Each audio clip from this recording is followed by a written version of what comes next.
This slide is not super clear, but it's just a copy of the agenda that was at the table when you came in. And Dave DeYoung will be giving his presentation on hydrogeology, and his slides, I'm sure, are much larger and clearer, so hopefully you'll be able to see those a little better. But my name's Abby Eaton. I'm with the Michigan Department of Agriculture and Rural Development, and as you all know, we're here to talk about some of the water issues in Tuscola County that you've been having this season. And I know you've had a couple of other meetings pertaining to this in the past couple of weeks. So this is to give you a little more background on what's happening and some options. And I had a meeting with some of the irrigators a couple of weeks ago, and I'll give you an overview of our discussion from that. But mostly it's to discuss water shortages in the area that some people feel are a combination of irrigation and historic drought and a number of issues that are going on. So I know there's a lot of information going on out there, some of it accurate, some of it not, so hopefully we'll be able to get some good information out and allow you to ask some questions and get some answers, and then move on from there. So without further ado, I'm going to introduce Dave DeYoung. He's with the Michigan Department of Environmental Quality. He's a hydrogeologist, and he's going to kind of give you a background of the area, the aquifers, and some of the effects of well use and that sort of thing. So. Well, I appreciate the opportunity. Usually when people hear DEQ and Lansing, I hear a lot of boos. I appreciate your opportunity. Thank you. At least I get one out of the crowd. Also, you know, when people see a last name like DeYoung, they think, oh, another West Sider telling us what to do over here. But anyways, basically tonight I was asked to come out and give a little bit of a talk on geology, hydrogeology of the area. Also talk a little bit about the types of wells that you guys have over in the area and how they may be affected by well pumping as well as drought. Also going to talk about some of the tests that can be done or performed to see, you know, what kind of influence large capacity wells can have on an area. So with that, I guess with the crowd being this large, if you have a very specific question or you don't understand what I'm saying, I certainly don't mind answering a question as I go through my slides. I don't have very many and I won't be up here very long. But if it's more of just kind of a general question, that kind of thing, we can save it for the end. And if you don't want to ask in front of everybody, I'll be around afterwards and you can ask me then too. So no big deal there. Basically, today, like I said, I'm just going to have about 5 slides.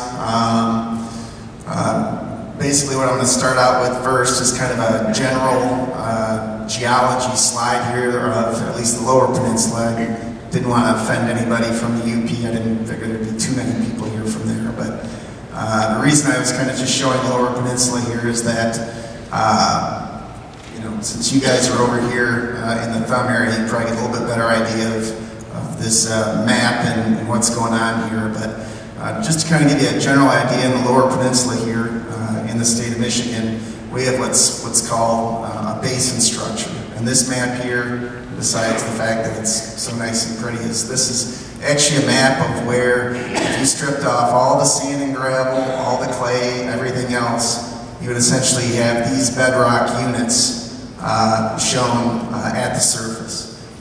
Typically what I mean by a basin structure is everybody pretty much has a set of bowls in their kitchen, I'm sure, where, you know, you've got you know, the bigger bowls, you know, and then you take the smaller bowls and you throw them inside of that, and the smaller bowls inside of that. So when you look at it from the top, you essentially have a structure that looks like this, where it's kind of round, smaller, smaller. And that's basically how the Lower Peninsula and the eastern side of the UP are set up. It's essentially a basin structure where you have the older rocks along the outside, taking up, you know, a much larger area, and as the rocks get younger and, you know, area gets smaller, you get towards the middle here. can see with Tuscola County, basically you're dealing with some of the more younger rocks, you know, in this basin. Next slide. This is basically just a blow up of Tuscola County from that last slide. Basically this Saginaw Formation, which is on this side of the state, or on this side of the county, I mean. The Saginaw Formation is typically like a sandstone, shale formation. It has a tendency to kind of, like I said, with that bowl structure, kind of pinch out as it goes across the county here. The lower unit of this Saginaw Formation is called the Parma sandstone, and this Bayport limestone a lot of times is kind of mixed up in that.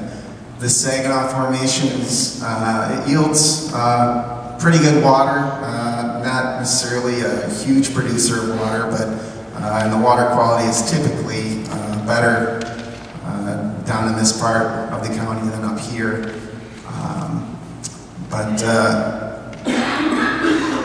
From there, moving east, essentially we have what's called this Michigan Formation. This is essentially made up mostly of kind of limestones and shales. A lot of times it's considered more of a confining unit. It doesn't give up a ton of great water. Typically the water quality isn't quite as good. And then up here we have, up in the corner here, we have the Marshall Formation. And this material here typically is a little bit better aquifer than obviously the Saginaw and the Michigan Formation. The Saginaw is actually the formation at my house in the Lansing area where I actually get my water out of that formation. Also up here, this Marshall Formation, down like say in the Albion area. That's where the Marshall is down there, and that's quite a prolific aquifer. It gives up just a ton of water. Next slide. And I promise on the next slide after this it'll all hopefully come together for you. This is basically a picture of the thickness of the glacial material over the top. The thing I kind of want to point out here is this 100-foot line. This is essentially the thickness of about 100 feet on average. Anything that kind of moves in this direction typically is less than 100 feet, and as you move in this direction, it typically gets thicker. Like I said, I don't want to spend a lot of time on this slide, but typically the materials that make up the glacial materials is mostly till plains, lacustrine deposits, which basically means it's mostly clay. And the reason I want to kind of point this slide out is the fact that a lot of times when you get a lot of rain, a lot of snow melt, things along those lines, that clay doesn't necessarily like to let a lot of water through it and kind of recharge those aquifers or those bedrock formations I had on the previous slide. Next slide. Okay, so this is essentially a cross-section of what I've been talking about up to this point. Obviously, it's not to scale, but hopefully this will give you a better picture of what's going on, at least from a geologic standpoint. You essentially have this glacial material that's on the top, mostly clay. You know, maybe 10% of the wells or less are actually finished in this glacial material, just because there's so much clay up here. Then you've got what I had talked about, the Saginaw Formation, where you can see it kind of moving across the county, and it kind of pinches out. There's not a lot of this in the county. A lot of times there are some wells that are screened in just this, but most of the time things will go a little bit deeper than that. We've also got this Bayport limestone I was talking about that's kind of mixed in with the Saginaw Formation. This Michigan I talked about, which was a little bit more of a confining layer, a lot of shales, a lot of limestones, and this Marshall Formation, which dips down below it, kind of like I talked about with that kind of bowl structure, kind of moving towards the center of the state. So basically at this point, what I wanted to point out is essentially how wells are typically constructed in the county. This is kind of, I guess, where hopefully it'll all come together here. This is an example of basically what a lot of the irrigation wells are like in the county.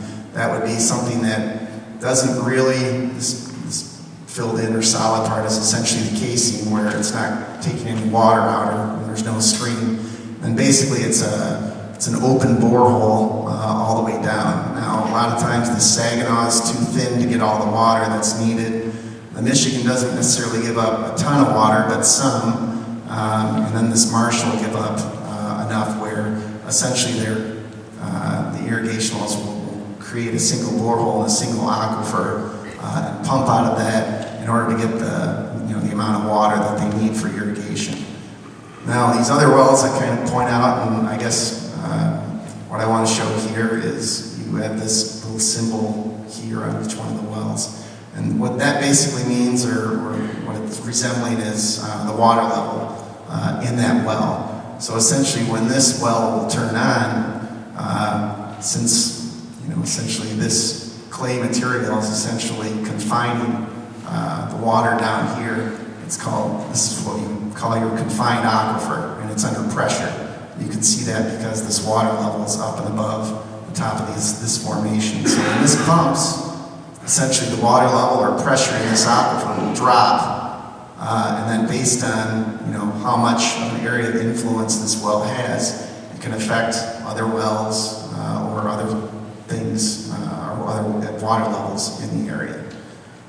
You can see by this slide here, I guess what I'm trying to show people as well is that typically, the closer you are, and if you're in the same formation, you typically have a greater likelihood of being impacted by a well than if, say, you take a look at this well, which is relatively shallow, not necessarily that connected because of all this clay that's here. And this may be affected more by drought alone, say, than some of these other wells, which may be affected by drought or any type of pumping. One thing that I want to cover on this slide as well is, and I had talked about earlier, was that a lot of times people ask the question, well, this irrigation well or this community water supply well or my neighbor's well for irrigation for his garden, what type of effects does this thing have and how can we measure it? Well, typically what's done is you'll perform what's called an aquifer performance test. You'll put a pump in the well, pump it for anywhere from 24 to 72 hours, and you'll put monitoring wells around it and monitor the drawdown that comes in these surrounding wells. And you take that information, and there's all kinds of software you can use, and basically you'll input that information, you'll be able to get more what are called aquifer properties. And from that, you can project what type of influence you may have and how much water you can actually pump. Next slide. This is my last slide here, kind of going over some of the things I had talked about. This is that water level before any pumping starts. You've got a drawdown here, as well as your radius of influence, or how far out the influence is there, your pumping level. This would be your high capacity well, and essentially small capacity well, which would be your residential well or well being affected. Now, what I wanted to bring up on this slide is the three types of wells that are typical in the county. This would be an example of a well that has a submersible pump in it. These are typically 4 or 5 inch wells. The pump assembly, the pump itself, the drop pipe, everything is in the well. And you can tell by this diagram that with a submersible pump, under this scenario, it's possible that this pump could actually be lowered further in the well and resolve the issue.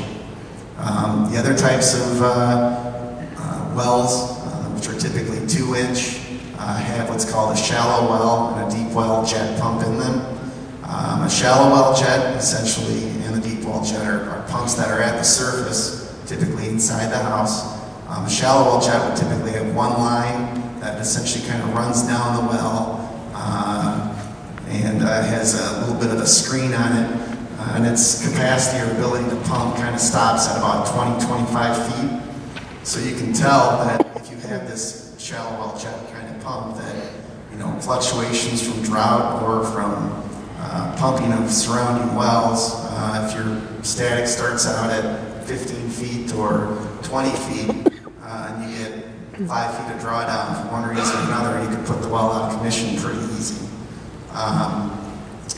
The deep well jet essentially is made up of, like I said, a pump at the surface, and basically what it has is it has essentially a loop in this well, and there's an intake at the bottom. So the pump will actually pull water through the loop, and as long as that little intake at the bottom is submerged in water, it'll feed the system. Now if that little intake ends up going, you know, the water level ends up dropping below that, what ends up happening is, you know, the well essentially looks like it's dry even though there may be water below it.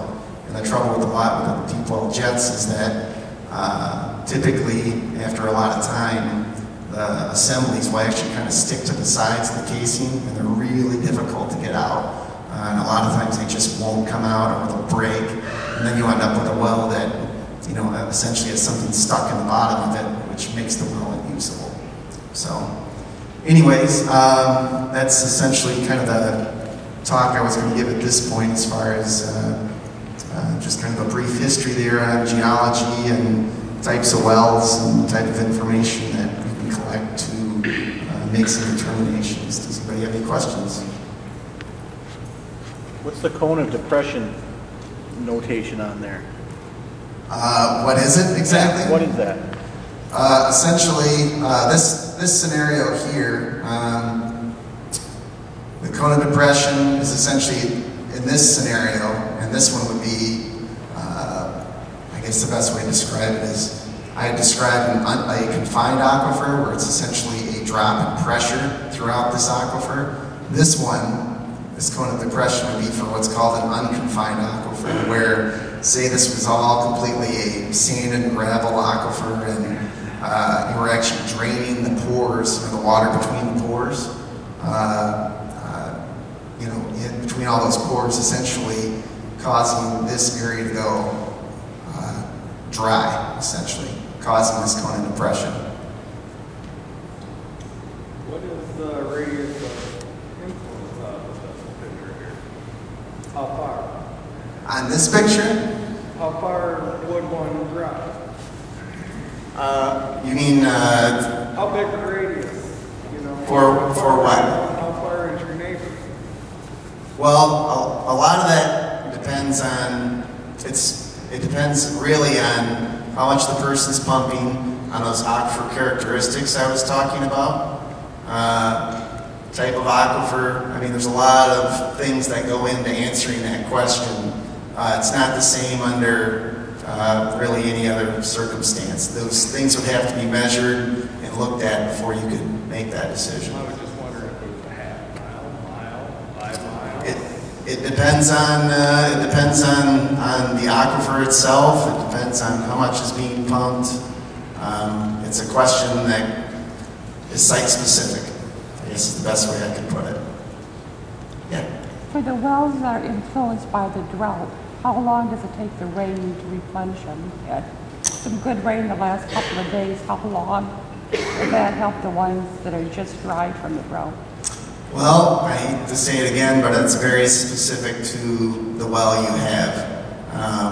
You know, a lot of it depends on, you know, like say you lived in an area that was all, you know, quite a bit of sand and gravel, and you got a lot of rain, and, you know, your screen was